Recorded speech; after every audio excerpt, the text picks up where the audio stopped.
વડોદરાની વાત કરીએ તો શહેરમાં બેવડી ઋતુનો અનુભવ થઈ રહ્યો છે, ત્યારે શરદી, ખાંસી અને ગળામાં ઇન્ફેક્શન જેવા રોગોમાં વધારો થઈ રહ્યો છે। છેલ્લા કેટલાક દિવસથી વડોદરા શહેરના વાતાવરણમાં રાત્રે ઠંડક અને દિવસે ગરમી વર્તાય છે। આ બેવડી ઋતુને કારણે શરદી, ખાંસી અને ગળામાં ઇન્ફેક્શન જેવા રોગોમાં વધારો થયો છે।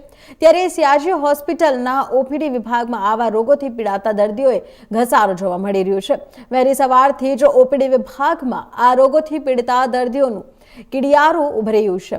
ત્યારે આવા રોગ સામે રક્ષણ મેળવવું શું કરવું જોઈએ એ તે અંગે સયાજી હોસ્પિટલના આરએમઓ ડોક્ટર હિતેન્દ્ર ચૌહાણે માહિતી આપી હતી।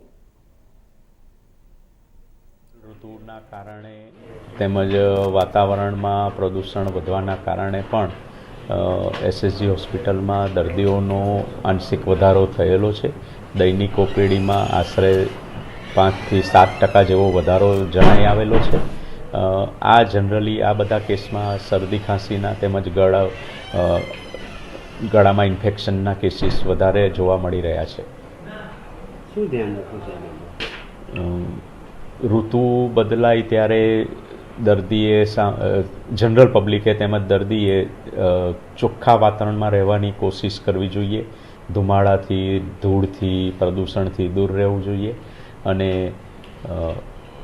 બીજા દર્દીઓના કે જેને ઓલરેડી આ રોગ થઈ ગયો હોય કે જેને અત્યારે પણ બીજું ઇન્ફેક્શન ચાલુ હોય તો એવા દર્દીઓના સંપર્કમાં જ્યારે બી આવવાનું થાય ત્યારે માસ્ક પહેરવાની રાખવું જોઈએ અને પૌષ્ટિક ખોરાક લેવો જોઈએ।